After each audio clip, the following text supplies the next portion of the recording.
Welcome. I'm Alyssa Gaudreau, Development Operations Officer here at the Redwood Library in Athenæum, filling in for Benedict Lecca, our Executive Director. I'm pleased to introduce our speaker for this evening, Dave Markward. Many of you probably are familiar with his brother, Edward Markward, who presents our monthly music series. Dave has devoted 5 decades of his professional life to public education, earning a reputation as a trusted and respected educational leader. His educational background includes graduation from Dubuque Senior High School, Augustana College, followed by 2 advanced degrees from Western Illinois University and a doctorate from Illinois State University.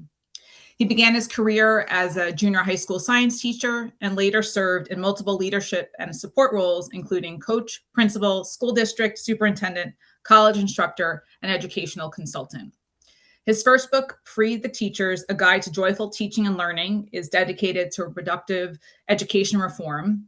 And his latest work, which he'll discuss here this evening, From Dubuque to Selma and Beyond, My Journey to Understand Racism in America, Dave delves into the complex world of racism. His memoir is a testament to his unwavering belief in humanity and the power of education to affect change.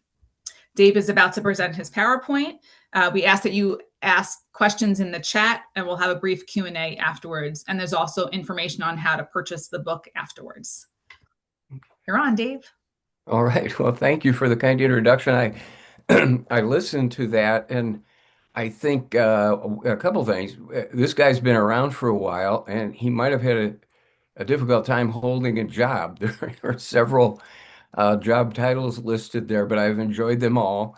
And I say, I would do it all again, hopefully better, but it has been certainly an enriching life to be involved with education of young people in our country. I'm going to share the PowerPoint, and hopefully this will come up on your screen. And I think we're good to go. I put up the title slide. I always want to make sure I'm in the right place. So just one And second, you're in your presentation mode? I think I am. Yep. Okay. Are we So good? just you want to share it the way we did it before. So you might want to unshare your screen and then do it in the Okay. presentation mode. I thought that's where we were. This was our, excuse me, our main concern this evening. Yeah, Was, it's was okay. Technical difficulties, we'll handle it. Not a problem. yeah. I'm going to stop the share. Correct. Okay. I'm still here. Want you to You're know still that. there. We see you. Yeah, and I'm in, at least on my screen, I am in presentation mode. Okay, so remember to share.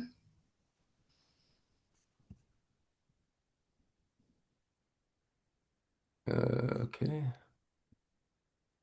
I'm sorry about this.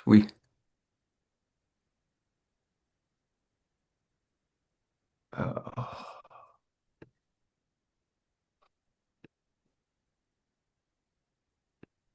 I'm sharing. Don't see it just yet.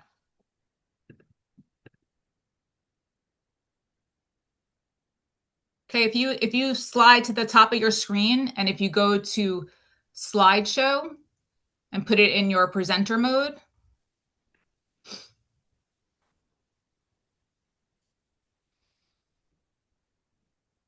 Are we there?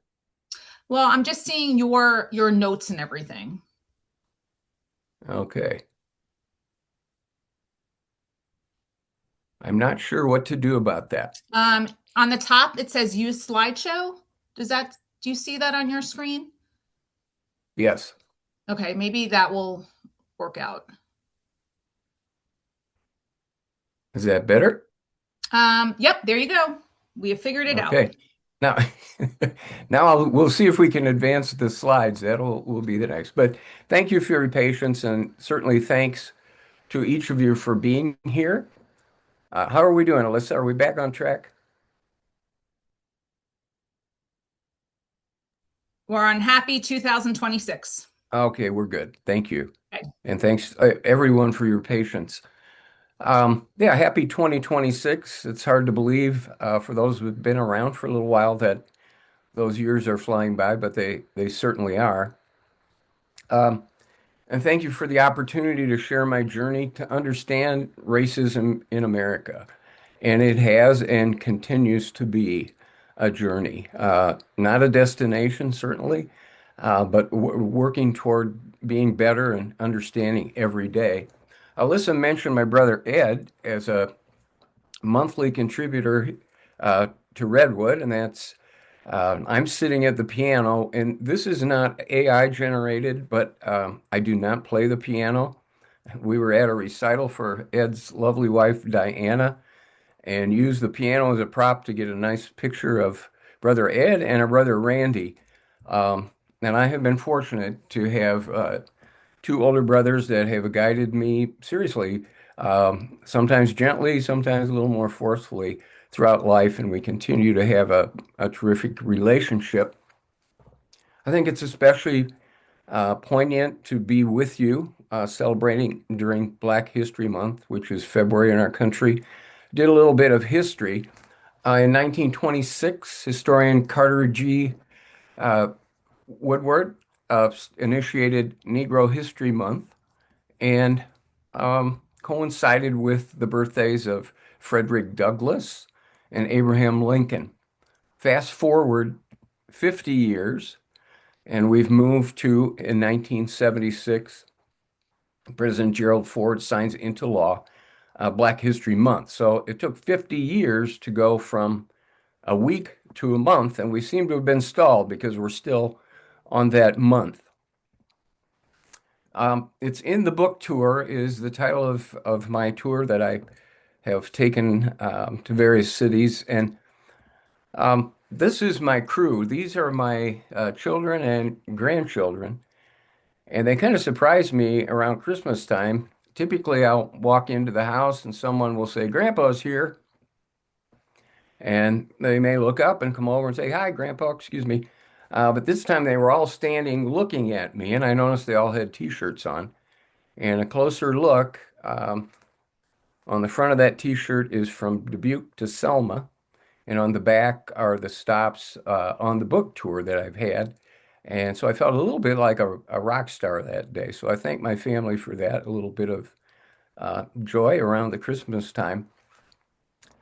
From Dubuque to Sell and Beyond, the title of the book, and as you may suspect, Dubuque has a significant role, not only in the book, but certainly in my life. Born and raised in Dubuque, left for college when I was 17. Dubuque, a city at the time of about 50,000, on the west banks of the Mississippi River, just opposite the border of Wisconsin and Illinois. We grew up in the north end of Dubuque. That's where the German Catholics resided. The Irish Catholics were in the south part of Dubuque, heavy Catholic population. We were Presbyterians in that north end. Grew up in a neighborhood I can still name the neighbors. I think there were 12 or 13 houses in our little neighborhood and our little house, and I recall fondly the guidance that I got growing up as a young person in town. So truthfully, it does take a village. The one thing that is characteristic or was characteristic about Dubuque, there were very few people of color. In fact, you could go weeks, maybe months without seeing a person of color in that town. I went to Marshall Elementary School. There were zero students of color. I went to Jefferson Junior High. There were zero students of color. I went to Dubuque Senior High, at that time, a fairly large high school, about 2,000 students in three grades, grades 10 through 12. There were five students of color, three black kids from Dubuque, a foreign exchange student from India, and a foreign exchange student from Ethiopia. So my opportunity to have conversations with people that did not look like me and that were raised differently were very limited.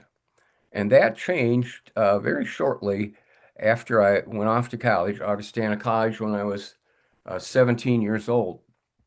I like to say that I went to college on a full ride. My dad took me from our front door all the way to the door of the dormitory, and he didn't charge me for that ride. And I got settled that first day. And then the next day was the first day of football practice at Augustana College. So as a freshman, I'm walking out to the practice field and sitting on the bench waiting to go out to the practice field is a handsome young black man. And I recognized him. His name's Tony Clay. And I think Tony might be watching tonight. If you're out there, brother, hi and thanks for being there. So I saw Tony and I recognized him. We had played his high school in football when I was a junior, and they were pretty good. We were not very all that good. By halftime, I knew their fight song by heart. So a little bit more than a year later, I meet Tony in person. We form a friendship that has lasted to this day and will beyond. We became fraternity brothers. We played on the baseball team together. We played on the football team together, became fast friends. And I said Tony was my first instructor. He was the first black person with whom I really had an opportunity to have interaction. Some people say, did you intend to write a book about racism? And the short answer is no, it really wasn't on my mind. I was watching, scanning the channels one evening. Um, it was a rebroadcast of David Letterman's very first news show. Um, my next guest needs no introduction. His very first guest was Barack Obama. And I had followed Barack Obama since he was a senator in Illinois. I remembered his spellbinding speech at the Democratic National Convention in 2004. And at that time, I said to some people, I think we ought to keep an eye on this guy. I think he's going to be special. So that evening, the program between former President Obama, the discussion on that program, and Letterman, you can imagine two bright guys pushing it back and forth with some wit. Uh, President Obama recalled his visit to Selma in 2015 for the 50th anniversary, the reenactment of the crossing of the Edmund Pettus Bridge in Selma. And part of that program, they did a little takeaway, and it was just Congressman John Lewis sharing his story of crossing the Edmund Pettus Bridge in 1965, the very first crossing. Um, as I watched that, and Congressman Lewis recalled the events of that day and what he had endured, and I'll give you a few more details here in just a moment. I said to my partner, Sheila Lehman, I said, I'm going to go to Selma in a couple of weeks. Would you like to go with me? And she said yes. And I can honestly say that from that time in Selma on, in 2018, my life has been enriched. And it's also been challenging to explore all of the nuance and things that aren't so nuanced about racism. So on March 2nd, 2018, Sheila and I took off and went to Montgomery first. And I would encourage you, if you want to do this, spend a few days in Montgomery, the birthplace of civil rights and the cradle of the Confederacy, all in one town. And they have not run from the history in Montgomery. The museums there are splendid, really well done. You can learn a lot. There are placards that are posted throughout the town telling you, you're in an area that was one time a slave trading area. It's just a remarkable place to be. So we did some of our education before we went off then to Selma and found ourselves outside Brown Chapel African American Episcopal Church on March 5th. And some people will say they look at the cover of the book and they say, Dave, you're wearing a tie. Why'd you wear a tie? I said, well, I thought I was going to church. We would have had to get there 3 or 4 hours before the service started. There were that many people. Now, fortunately, they had big screen TVs outside and they pumped out the sound so we could follow what was going on in the church. And it was quite an impressive display, and the speakers did a wonderful job. After about an hour, people came out of the church and we started our march to the Selma Bridge. The Edmund Pettus Bridge, named for a Confederate general. He later became a senator from Mississippi, and he also was Grand Dragon of the Ku Klux Klan. So there was a little seed that was planted in my head that day. I'm thinking, wow, they're naming a bridge for that man. The bridge was built in 1940, coincidentally the same year of John Lewis's birth. So we started our march or our walk down the street, and I have never had a more emotionally uh, uplifting experience other than the birth of each of my four children. You could look to the left, you could look to the right, have conversations with people in front of you, behind you, people you'd never met before. It was a joyous, joyous celebration. There was music, there was dancing, there were service clubs. All in all, about 20,000 people moving as one down toward the bridge. When we got to the foot of the bridge, Sheila said, with no idea there'd ever be a book, she said, let me take your picture. And if you've seen the cover of the book or noticed it, you'll notice this was the picture that was selected to go on the cover. And the people at Augustana College are very happy about that because I'm wearing an Augustana hat, so they get some free advertising. So as I said, we had done our homework and we knew that on the other side of the bridge, on this march in 1965, the peaceful protesters who marched across that bridge were met with about 300 various Alabama law enforcement personnel. They had gas masks, tear gas, clubs, whips. Some were mounted on horses. And as John Lewis and the others came to the other side of the bridge, they were met by this law enforcement group. And they were told, you have 2 minutes to turn around and go the other way. And at the 1 minute and 17-second mark, it all broke loose. John Lewis that day almost lost his life. He was beaten, suffered a skull fracture. It was one of 22 beatings John Lewis would have as a peaceful protester during his life. He was arrested some 44 times, all while he was peacefully protesting. Now, you might ask, how do you know that it was at the 1 minute and 17-second mark? And that's a fair question. Coincidentally, this was the first time that all major television networks were on the scene to record what was happening in this famous Selma March. That evening, the 9 o'clock movie on CBS, notice the title, Judgment at Nuremberg, was interrupted to show the footage that had been recorded at Selma that day. And it's said to be certainly a major, some would say, the major turning point in the civil rights movement in the South at that time. One of the speakers that day that came out and addressed us after the church service said, when you go home, do something. He said, certainly share your experiences, to talk to people, encourage them to come. But he said, really do something more than that. Well, I talked with Brother Ed and Brother Randy, and I said, the man encouraged us to go home and do something. And they said, well, why don't you write something about it and share it? So I wrote a little essay. I put it on Facebook. It was published in the local papers in the Quad Cities where I was living at the time. And I thought I had done my something. And I actually came home. This is how short-sighted my thinking was. It was such an emotionally uplifting experience. I thought we have turned the corner on this racism stuff in our country.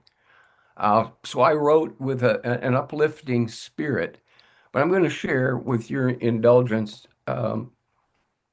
something that I ended that little essay with that kind of kept my eyes and my mind open. Finally, as I sit here today, typing with feelings still very much alive and images vivid, I'm puzzled. Why, after all this time and in this great country, is there still an Edmund Pettus Bridge and the need to cross it en masse every year. So there was that little grain, kind of itching in my brain that why do we have to keep doing this? Shortly after that, Sheila gave me a book called Stamped from the Beginning. And I started to read, and it didn't take me long. In fact, it was on page 3, where then Mississippi Senator Jefferson Davis, who would become the only president of the Confederacy, was objecting to a bill on the Senate floor supporting the funding of black education in the Washington, D.C. area. The date is kind of interesting, April 12th, 1860. That's 1 year to the day, 1 year to the day after that. The first shots would be fired at Fort Sumter outside Charleston Bay in the beginning of the Civil War. But I'm reading this on the very early pages of Stamped from the Beginning by Ibram Kendi, and I came across this sentence. This government was not founded by Negroes for Negroes, but by white men for white men. Now, the history, and very little of it, we didn't have a lot of history taught to us about these things when I was going through school. When I first read that, I said, no, that's not right. We have bigger minds than that. But when I thought back, I thought, there's some accuracy there. But then I read the bill was based on the false notion of racial equality, stating further the inequality of the white and black races was stamped from the beginning.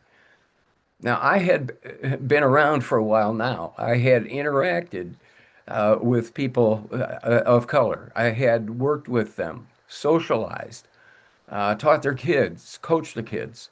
And I knew that that inequality statement was false. And my undergraduate degree is in biology, and I know there's no genetic evidence that says there's a difference that way in the races. It comes down to opportunity in the way people are treated.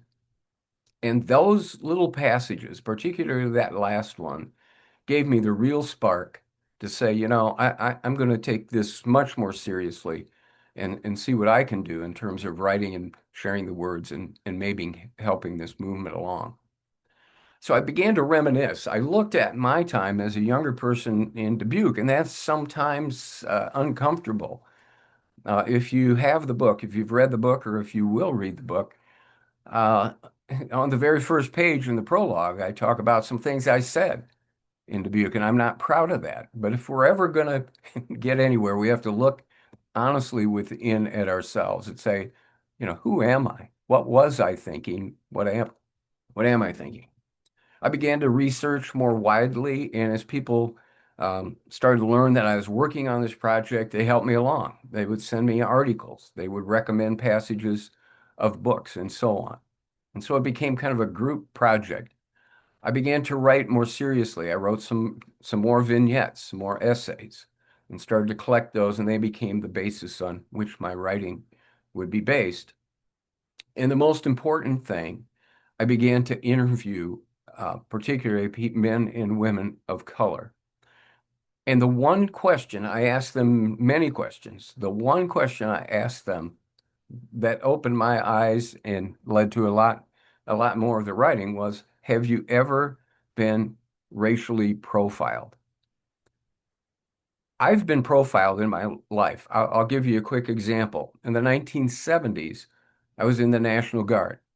I was also taking a graduate course in nonverbal communication, and I had to come up with a project. So I asked one of my buddies to get his camera and take some pictures that would be converted to slides. So back in the 70s, some of you may remember, that's the way we presented in class. We'd take in that big slide projector and slides. So he was behind me. I put on my dress greens, complete with the nifty hat, and I went out on 38th Street in Rock Island, very busy street, and I hitchhiked. And he took pictures of what happened. And so there I am, this National Guard soldier in my greens, and just about every car stopped. Then I went and changed. I put on longer, dark-haired wig. I put a bandana around my head. I put beads around my neck. I put on a vest. I put on bell bottoms, sandals. I became a hippie. And I went out to the same spot, and hardly anyone stopped. And that was my first experience to really think I'm the same guy. We make decisions based on people's appearances and other things. So my question about racial profiling, I was very curious talking to the people first that I knew and then some that I didn't, what their experiences were. One of the young ladies that I interviewed said, Dr. Markward, let me get out my Rolodex of experiences. And the people that I interviewed quickly came up with, um, the greatest hits of profiling. One of the people I spoke to is this young man. I did not know him at all. His name is Dow Jock. Uh, he, at the time, was working for Des Moines Public Schools. I read an article about him in the Des Moines Register, and I found him to be a very intriguing, interesting guy. So I went on the website at Des Moines Public Schools. I got his phone number. I called him up and I said, Mr. Jock, and he didn't know me at all. I said, Mr. Jock, can I interview you about racism in the United States? And he said, yes. And we had 3 hour and a half interviews. And I want to read just a little bit, first a little bit about Dow, and then about his response to the profiling question. Dow was born in Khartoum, Sudan. His father, a general in the People's Liberation Army, was killed during the Second Sudanese Civil War when Dow was 6 years old. Along with his mother and younger brother, he fled Sudan and made his way to America when he was 12 years old. He spoke no English when he arrived. I want to repeat that. He spoke no English when he arrived. Incredibly, just 6 years later, he graduated from prestigious Roosevelt High School in Des Moines and then went on to earn a degree in philosophy at the University of Pennsylvania, an Ivy League school, and a master's degree from the University of London. After completing his degrees, he enlisted in the United States Army. He was on active duty for a year in Iraq. Upon returning, he became the company commander of his Army Reserve Unit in Des Moines, and he recently completed his doctorate in education from Drake University in Des Moines. I want to repeat, he spoke no English when he came to the United States when he was 12 years old. So I asked Dow, I said, have you ever been racially profiled? And here's what he told me. Right after returning from deployment in Iraq, I was walking down the street near my home in West Des Moines. A gentleman who was approaching me left the sidewalk, went across the street, then recrossed the street and returned to the sidewalk after I had passed. I thought I may have given my life for you during my service to the country, and you treat me like that. It was a very low point for me. That has happened numerous times during the last couple years. So, just as a reminder, this was in West Des Moines, Iowa. This is not Biloxi or Jackson, Mississippi. And this wasn't back in the 50s. This was just recently, just a few years ago. Um, those kinds of things, when you start talking to people, really start to open your eyes. Um, I'll just give you a moment, if you can or you will, and review. These are descriptors of the people that I interviewed, and you'll see. I would just categorize it. It's a very diverse group in terms of occupations and so on. In a very, I would say, advanced in some ways group. None of them are TV stars. They are the people that walk the same streets, uh, drive the same roads, go into the same restaurants that I do, and in your area that you do. Um, and here's kind of the summary of that. It doesn't make any difference. Each of them has been profiled multiple times. And I've spelled that out in the book quite clearly, so some of those instances. Another man that I met, Chandler Collins. Chandler is a 2009 graduate of Augustana College, a black man, played basketball there, 6'9". At one time, he was assistant state's attorney in Iowa, very accomplished man. He and his brothers, two brothers, sat down and in about 30 to 45 minutes time, they put together what's called You Might Be Black in America. And it's a takeoff on Jeff Foxworthy's You Might Be a Redneck, You Might Be a Canadian. I think he's even done one, You Might Be a New Englander, if. And these are the things, I've just pulled out a couple. I think they came up with about 25 descriptors. Um, if you've been pulled over 4 times in 2 hours while driving a U-Haul and subsequently had it searched each time, you might be black in America. If you're presumed to be an affirmative action hire until your credentials are vetted or proven, you might be black in America. Chandler also told me this.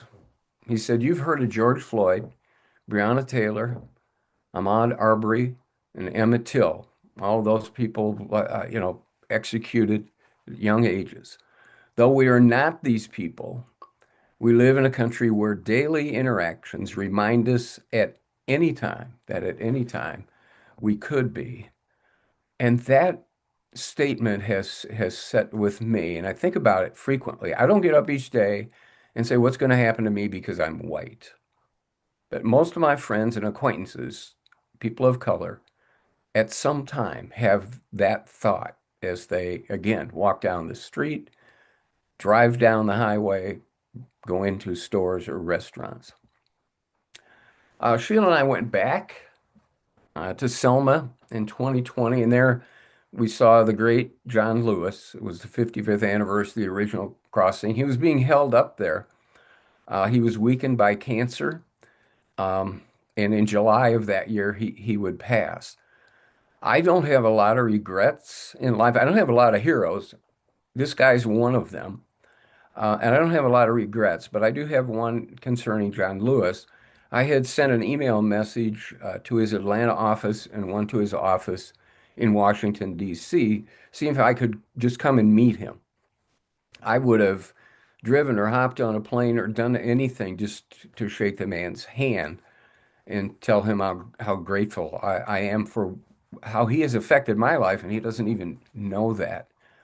So here he was on the bridge, and I did not take that picture. I have to give proper credit, but we were some distance, but we were able to see him.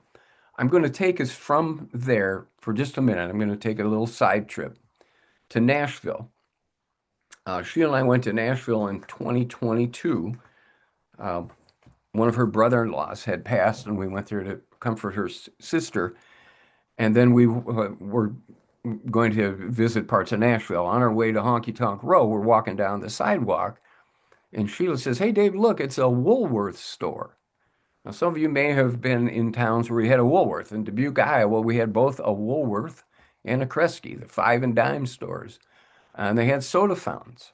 And I started looking in there, and what caught my eye was the trench coat.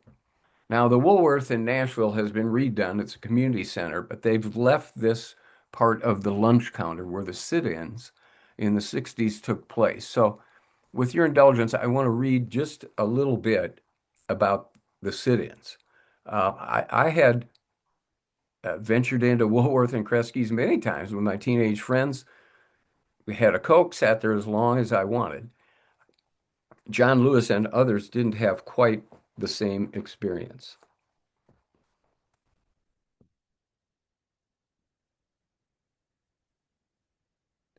And this was written by, at that time, a young reporter, David Halberstam, and you may remember that name. He went on to become a Pulitzer Prize winning writer. But he was in the Nashville Woolworth that day at the lunch counter, and here's what he saw. For more than an hour, the hate kept building up, the hoodlums becoming increasingly bold. The Negroes never moved. First, it was the usual name calling, then spitting, then cuffing, now bolder, punching, banging their heads on the counters, hitting them, stuffing cigarette butts down the backs of their collars. And it wasn't just once.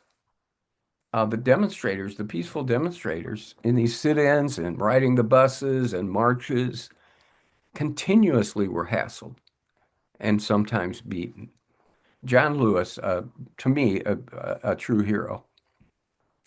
I was giving a talk at the Iowa Interfaith Council here in Cedar Rapids. It's this statewide group. And after that presentation, I got home, and shortly after that, I was checking my email, and someone had sent me a copy of this print.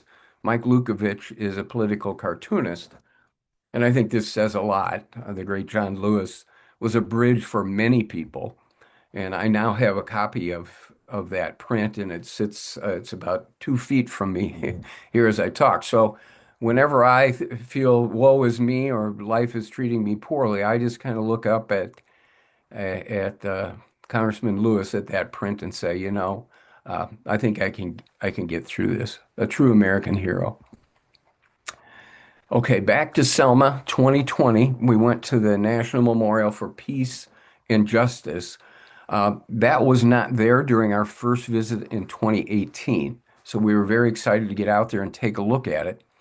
And you may or may not know this, but it is on this beautiful outdoor site where the over 4,000 documented lynchings that took place in this country between 1877 and 1950 are displayed. They're broken down by state. They have the name, how that person was executed. In lynching, it can be with a rope over the limb of a tree, but it's taking of a life without due process. And there are several ways that that has happened. And I'll describe one here in just a moment. But I look at the 4,075 documented lynchings. How many undocumented, we have no idea. I've pulled out a couple here for you to examine. Elias, Isaac, and Elmer were lynched in front of a mob of 10,000 people in Duluth, Minnesota. So I pulled that out for a couple reasons. One, it was often in front of a mob or done by a mob in Duluth, Minnesota. So all the lynchings were not in the South. Most were, but there were several hundred in the northern states as well. I pulled out Jim Eastman over there. His life was taken for not allowing a white man to beat him in a fight. And as you go through this museum that's beautifully done, it is a spiritual experience. At least it was for me. Many of these events were advertised in newspapers beforehand to draw large crowds. There were pictures taken. Sometimes postcards were made that were traded, like trading cards, collected as souvenirs. Things I had never known until I visited here. And I saved this one or pulled this one out. It has special meaning for me. Elizabeth Lawrence was lynched in Birmingham. In Birmingham, Dr. King described Birmingham as the most racist city in the United States when he was visiting there frequently during the Civil Rights Movement, particularly in the 60s. This particular lynching took place in 1933. Elizabeth Lawrence was a school teacher, and that's one of the reasons it really stood out to me. I am a school teacher. She was walking home, and some white children started to throw rocks at her. She verbally reprimanded the white children. Now, as a teacher, I have verbally reprimanded children, sometimes quite sternly, depending on what they were doing or what they were not doing. Later that evening, a mob, and as I said, it was often a mob, showed up at her house, went into her house, pulled her out, shot her in the head, and burned her house to the ground. And my thinking, when I started, it started to change, and it made a huge difference for me. I thought, what if Elizabeth Lawrence was my friend? One of the people I'd talked to, one of the people I'd gotten to know. What if she was my aunt, my grandmother, my mother, my wife? What if she was one of my daughters? When I think that way, And when I started to think that way, I no longer look at those people. They are my people. And that makes a huge difference, or at least has for me, excuse me. Um, I brought this in kind of after the fact. Finally, President signed the Emmett Till Anti-Lynching Act. There had been more than 200 previous attempts to pass similar bills over more than 100 years. It took that long for Congress to act to say we should no longer be lynching people or letting people get away with lynching. Just an amazing discovery. As we were leaving the Legacy Museum, which is in Montgomery also, it's the history of slavery. It is an amazing, amazing display. You'll hear voices. There's video. There's all kinds of things displayed. And we came out after a couple hours there and just sat in our vehicle, speechless. Probably didn't talk for 20 or 30 minutes. And as we were getting ready to leave, it was our last day in Montgomery. I looked up on the side of this beautiful museum, and there was Maya Angelou's words, "History, despite its wrenching pain, cannot be unlived, but if faced with courage, need not be lived again." It's so true. And yet, I'm guessing you're aware that there are actions trying to cover up our history. I believe we learn from history by uncovering our past. That's what I've been doing, not by covering it up. And I think that's the path forward is to keep uncovering it and sharing. So when we came back after that second trip to Selma, I got very serious and I thought, there will be a book of some sort. Um, and I wrote those essays, put them on Facebook to get some feedback, got some great feedback. And then those posts became chapters. The first chapter, and each chapter is a question. As a teacher, I think we learn by answering questions. And so the title of each chapter is a question. I've talked at pretty good length about that first chapter. Have you ever been profiled? The second chapter was kind of a surprise to me. Have you ever read Uncle Tom's Cabin? If you had asked me 3 or 4 years ago, have you read Uncle Tom's Cabin? I would have said, of course I have. And then I read it, and I knew I had not. It is one of the most remarkable books I've ever read. About 500 pages in length with over 100 amazing illustrations, written by Harriet Beecher Stowe in 1851. So I sometimes whine when I'm working at the computer and something doesn't go right. This lady had a jar of ink and some form of pen and wrote this 500-page beautiful book. Um, it was written as an abolitionist piece. She was an abolitionist, as was her father, who was a minister, as were her five brothers, who were also abolitionist ministers living in the Cincinnati area.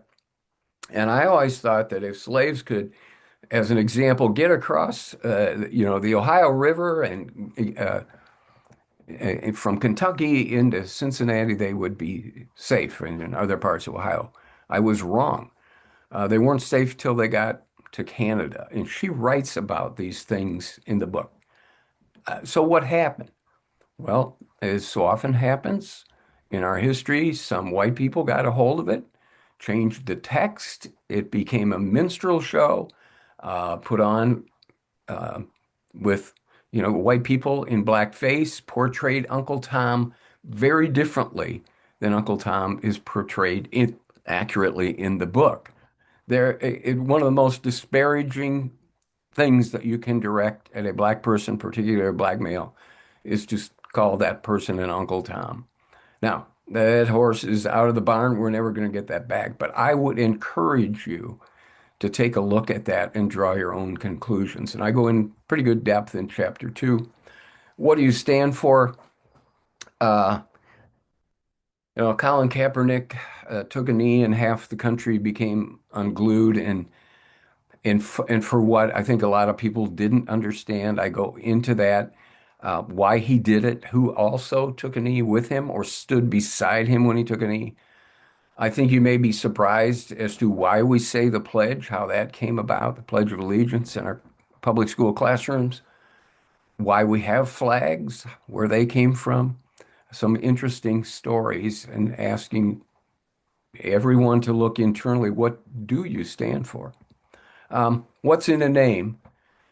Particularly in the South, I took a look at Forest Avenue in Nashville, Nathan Bedford Forrest, Confederate general, a gruesome man. Made his wealth as a slave trader. Here in Nashville is this street named after him. It's Forrest with two R's. I thought, they don't know how to spell. And then I looked it up and found out more about him. I thought about young black children going to school in the South to Robert E. Lee High School. And there are several Robert E. Lee High Schools across the South. But I thought, I better not be too harsh till I take a closer look at home.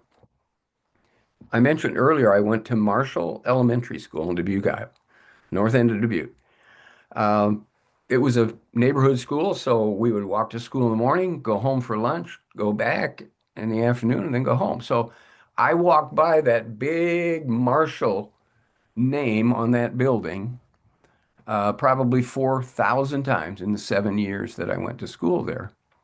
I had no idea for whom the building was named. Some of the folks watching tonight, if you've got a few years on you, it could have been Marshall Dillon for all I knew.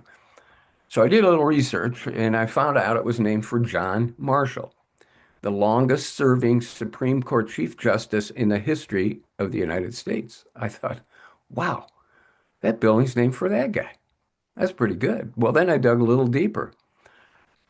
During his lifetime, he owned over 300 slaves. He wrote from the bench pro-slavery opinions that supported and probably in some ways prolonged slavery. Now, I haven't gone to the Board of Education in Dubuque, Iowa, and said, you ought to change the name of that school.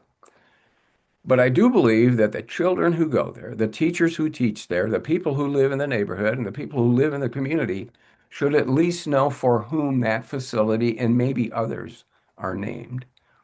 There's seldom a time now when I go into a town and I don't see the name on a building where I don't dig a little bit deeper to see what those names represent or where they came from. Uh, Dr. Ed Markward has something to do with this chapter. And by the way, brothers Ed and Randy read all of my words probably more than once before they went off to the publisher. So I thank them for that. But when I was in eighth grade, Brother Ed was a freshman at Drake University. On Thanksgiving Eve, he came home. My dad had gone to pick him up, and in the car was a young black man from Clinton, Iowa. I had seen this young man play athletic games. Excuse me, he was a very good athlete. But for the first time in my life, sitting right across the dining room table from me was a young African American man. And as I listened that evening, things started to change. And like I say, they changed overnight, but they did not. But envision sitting across from Barack Obama. That was the way this young black man carried himself. And I share that with you in the book. So things, my mind started opening up a little bit. I also share that I had the opportunity a year later to meet the great Jesse Owens, perhaps the greatest athlete in American history. He, in 45 minutes of the Big Ten championships, he set or tied four world records in 45 minutes running for The Ohio State University. A year later, he was in the 1936 Olympics in Berlin on some relay teams, long jumping, running in the sprints. He won four gold medals there. I had the opportunity to go to a dinner where he was the speaker. He spoke nothing about those feats. He talked about fair play, working hard, giving everyone a chance. The great Jesse Owens. When he came back from the Olympics, he and his wife were invited to the Waldorf Astoria in New York City to be feted for what he had accomplished in the Olympics. He and his wife had to take the freight elevator at the back of the hotel up to the ballroom to attend the event where he was being honored. Um, and there's a couple other stories in the Guess Who's Coming to Dinner, but Jesse Owens, another terrific, terrific influence. How does America hand out its life chances? I'm a teacher. I talk about Brown versus the board decisions, the Little Rock Nine, the courage they had. Little Ruby Bridges, 6 years old. She becomes the first student of color to go to an elementary school in New Orleans. What kind of courage does that take on the part of these people who are doing these things? I'm a teacher, as I said, so we get two chapters on education. Do teachers make a difference? I talk about a science teacher in my junior high years that had terrific influence on me. And I compare that to Nicole Hannah-Jones, who had much to do with putting together the 1619 Project. And coincidentally, Nicole Hannah-Jones went to West Waterloo High School in Waterloo, Iowa, less than 100 miles from where I attended school. And our paths, not in person, but our writing paths would cross years later. Do Black lives really matter? My goodness, I looked at what has happened, the people whose lives have been taken. I took a backward look at Colfax, Louisiana, Wilmington, South Carolina, and Black Wall Street. If you had asked me, where is Black Wall Street? A few years ago, I would have said Harlem, perhaps, not realizing it was in Tulsa. And a burning of the great black neighborhoods in Tulsa in 1919, one of the great catastrophes in the history of our country, covered up and kept from us. And so there's some very, very heavy, challenging things to read. I've had people email me or call me and or have conversations and say, Dave, I had to put the books aside for a little bit and kind of gather my thoughts and then go back at it. The last chapter, is there hope? And it's one of the longer chapters. I think it's the second longest chapter in the book. And I'm a hopeful person. Now, hope is not a strategy, but hope gives us the fuel to persist, to carry on. And I've seen that in so many people, to carry on against almost impossible odds. And I base my hope on what those folks have done. And I carry that hope forward. Um, I'm getting near the end here to to wrap things up, and if you have questions, we should take a look at those. But one of my favorite movies is The Shawshank Redemption, and the two characters in that, Andy and Red. And Andy says, "Remember, Red, hope is a good thing, maybe the best of things, and no good thing ever dies." And I carry that with me as well. Um, on the book trail, I've had the opportunity to meet lots of folks. Early on, I was asked to give a series of little talks at Christ Episcopal Church in Cedar Rapids, Iowa. And the very first time I walked across the parking lot, I saw this sign and I took a picture of it and went in. We had our first session. In the second session, I came back and I had it in my PowerPoint. And I said, "Do you really believe this?" I said, "Because I do. I believe what you have on your sign." And over the course of the next few weeks, I truly believe that they do embrace that, and they are doing really good work in the community. This sign I found in Rock Island, not far from where I hitchhiked that day back in the 70s. People displaying what I think are hopeful messages. This one is from my neighborhood in Cedar Rapids, Iowa. This one is in Elmhurst, Illinois, an upscale, predominantly white community, and there is hope. There are messages of hope there. This is just outside the city of Dubuque. Dubuque has a regional airport, and they recently named the Robert L. Martin Terminal as part of that airport. Robert L. Martin was a student at Dubuque Senior High School in 1935. He was a year older than our mother, who was also a graduate of Dubuque Senior High. Robert went on to Iowa State University. He could not stay on campus. He had to stay in an apartment off campus. He completed his degree in engineering, and when war broke out, he joined the Air Force and he joined the Army, and then the Air Force wing of the Army became one of the Tuskegee Airmen, one of the most decorated groups of fighter pilots in the history of warfare. Robert L. Martin, Dubuque, Iowa. Um, I think that's a hopeful sign. I read about this guy, Jeremiah Chapman. He's playing center field for Charles City, Iowa. They're playing Waverly Shell Rock, a high school down Highway 20, not too far from Charles City. He's out in center field. This is about a month after George Floyd's murder. And out beyond the outfield fence, both students and adults are yelling at this young man.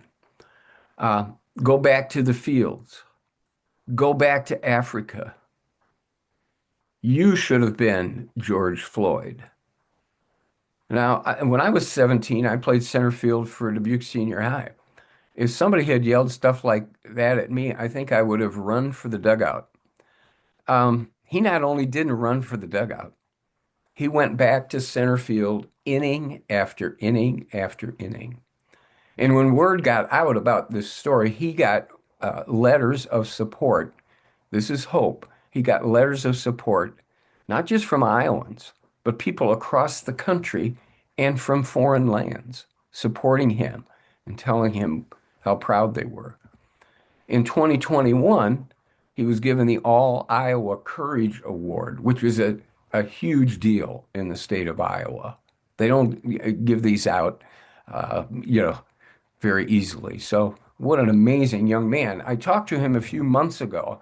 I got his contact information. Well, I got his mother's contact information, said, I'd love to talk to Jeremiah.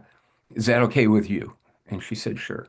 And I told her a little bit about, that he was in the book. And so we talked. And I said, what are you doing, Jeremiah? He said, well, I'm enrolled in college.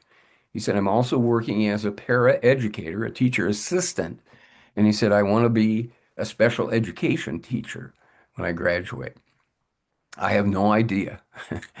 There are no doubt that he will do so. And if I were hiring in a school district, I would surely be looking for Jeremiah. If you look at this picture, there's a smiling lady there with glasses on in the picture. And that is my daughter, Lindsay. She's been teaching in the Rock Island district. This is her 21st year. I got a call from her principal just the other day. A group of people had been in observing her and saying she's doing a terrific job. Gives me hope. 21 years in Rock Island School District. Over half the kids there are kids of color. This is the staff at Washington School. Washington School's in a district that encompasses Riverdale, Illinois, and Dalton, Illinois. Dalton may ring a bell. That's where Pope Leo was raised. And this school is about 95% kids of color. The guy sitting on the floor on the lower left is my son, Josh. He's in his 17th year in the district, and he's in his 5th year as the principal of the school. There is hope.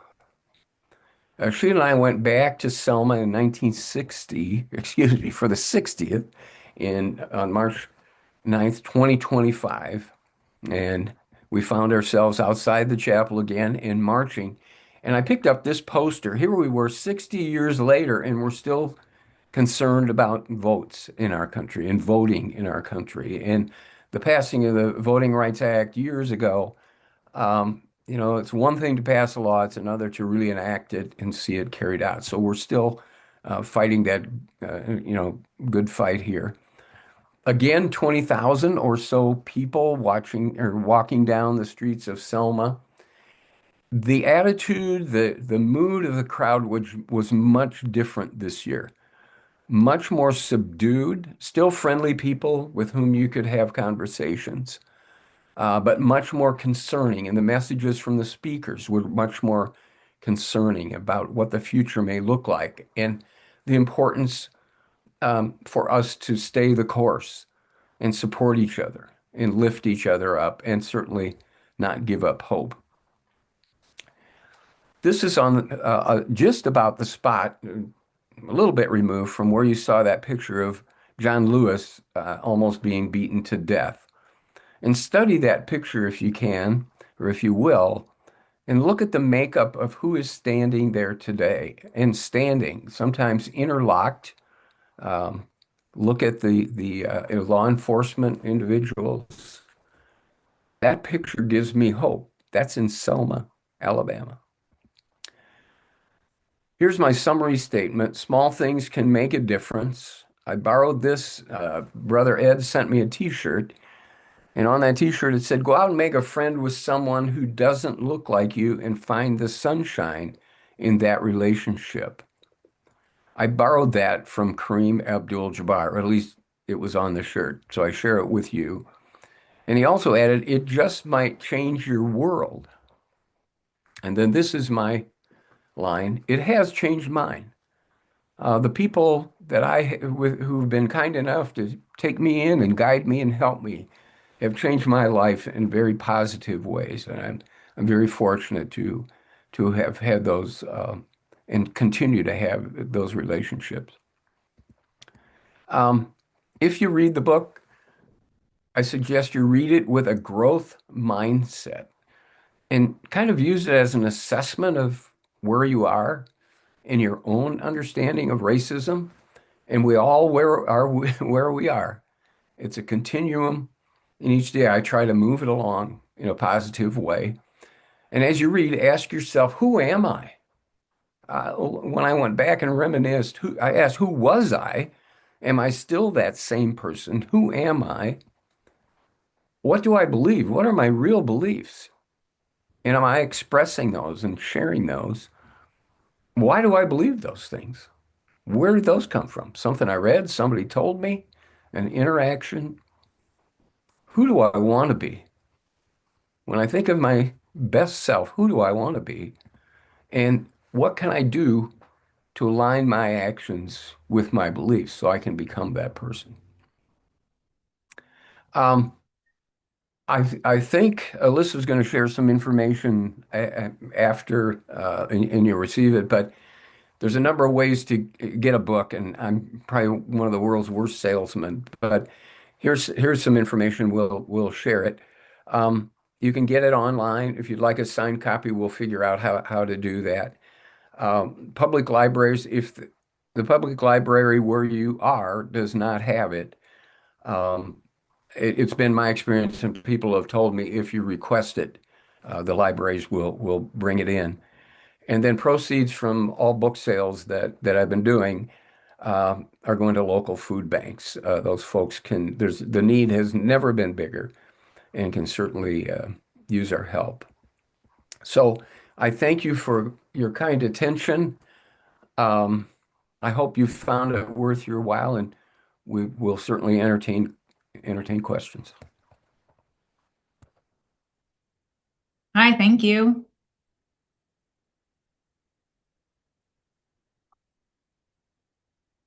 That was very inspiring. Um, we do have a few questions, so I'm just going to click on Okay. that. Um, um, are we going backward with the behavior of our current leadership? Yeah, I think it's pretty obvious, and I try to um, deal things with reason rather than politics. I'm pretty much of a centrist, which today you can find yourself isolated in the center. But yeah, I don't think there's any question that um, that we are moving backward, and if we don't speak up and get people in positions that are going to stop that slide, there's no telling where that can go. We've been in tough spots before. I know that. Um, but it's easy to say that. It's harder to get to where you need to be or where you want to be. But yeah, unquestionably, I'm very concerned, more so than I've been at any time in my life. We have from Lewis, excellent presentation. I can't wait to meet you sometime when I'm back visiting my family in Dubuque. I got a few Oh, stories to tell about growing up in DBQ, as a mixed Yeah. race American. My father was from Peru, married to my mother, whose Northern European ancestors come to Iowa before it was even a state. So that's more of a comment. And then Yeah. John Dresser Corolla, what do you think is the most common misunderstanding people have about racist beliefs and profiling take root? Well, I don't know if I'm going to answer this at the level, but I think some people just dismiss it, say, oh, that was then, it doesn't happen now, and it continues to happen. And the sources, the people that with whom I've had conversations just share these stories. They're not, they're not banging their fist on the table. In fact, some of them I worked with for years and never came in and said, "Oh, Dave, you'll never guess what happened to me last night." But it is very real. And Mm-hmm. the people in whom I have great trust, 100% truth, these things happen, and they won't go away until we, as a large group, say we're serious about this and providing the protections we need and so on, and then calling people to task. Um, Years ago, I learned an expression or I adopted an expression, silence is consent. So I've at times been a go along to get along guy. Somebody says something, and you go, I'm not going to even bother with that. But now I've come to understand if we don't address that respectfully or drill further into it, that person might think, well, no one said anything against it. It must be okay. So silence is consent. So I think respectfully and appropriately we speak up when when we hear or see things that we know are not fair, not just. Right. And you have to advocate, go along those lines to advocate. Yes. Yes. A question: how recently have you been back to Dubuque? Have you found it more welcoming than before? What was the last part, Alyssa? I'm sorry. Have you found it more welcoming than before? Well, yeah, one of the things that I've learned, once you get a reputation, it's very difficult to shake. So when I have interviewed some of my friends of color, and I will say, I'm from Dubuque, I will get an expression in modern times that, oh, Dubuque. Now, Hmm. I mentioned some of the statistics earlier. So my grade school now has about 100 children of color. My high school now has, um, I think they've got about 1,100 kids, 1,200 at the high school. There's one or 200 kids of color. So things are changing there, Hmm. but the reputation is still there. Now, that's not saying that there still aren't some tough things going on. And I have had interactions with people of color in Dubuque that have come and said these things still go on. One of them, and I've wrote about him in the book, is Anthony Allen, who's head of the Dubuque chapter of the NAACP, and he can tell me specific things that are still going on there. Um, but it's one of those things that if good people stand on the side, those bad things will continue to happen. But it is a Hmm. different place than when I grew up in the neighborhood where I grew up, not the immediate neighborhood, but the school neighborhood looks differently. You can drive through downtown, go into any number of areas of town, and there are people of color there. So it's changing, but it's not like you flip a switch and everything's okay. But Right. due to city leadership and some great support from the community, they have worked to make it a better place. And yes, I've been back, had a couple book talks there, and have had some other meetings and opportunities to interact with folks in town. So it's not that I feel that I am in touch with what goes on there. Hmm. Good question. My last question for you is: what's next for you with this, this inspiring road that you've taken? And, it's obviously you're a changed person because of it. So what will you continue to do with it? Yeah, and the world continues to spin, and as at least one of the viewers and probably many more is thinking, there's still a lot of work to be done. And someone said, how long are you going to do this stuff? And I said, probably till I'm not doing anything. Hmm. You know, it's a commitment. I believe in the work. I've had so much help along the way. I've started to write. I'll call it a sequel. There will be some differences, you know, a continuation in some ways. We this Hmm. last year on the way to Selma, we went to Memphis, uh, the National Civil Rights Museum. Sorry, kind of stumbling on that, but it's an amazing place, and stories arise there again. The Lorraine Hotel is part of that. Part of the Lorraine Hotel is part of that museum, and you go look and you stand in the room where Martin Luther King was staying and look out on the balcony where he was assassinated. You can't stand in those places and not be changed and not want to Right. do something. Then we went on to Birmingham and spent several days in Birmingham. Went to the 16th Street Baptist Church where the four teenage girls were bombed, you know, by KKK members. So, yeah, there's more to share, more to do. And the feedback that I've gotten on the event trail, and I think this is something like number 80. I had no Wow. idea 2 years ago that this is what I'd be doing, but people have been great and challenging and encouraging me to keep going and keep looking. Mhm. And it's those people that, you know, buoy you up and let you know, we got to do this. We got to keep doing these things. So, and thanks for the question. Thank you. We appreciate you. We appreciate your time and hope to see you soon and come to Rhode Island. Thank you, everyone. And actually, I'll be in Rhode Island. I have a niece being getting married in April, so maybe we'll see you then. Maybe we will. All right. Thank you so much. Appreciate Thank it. you.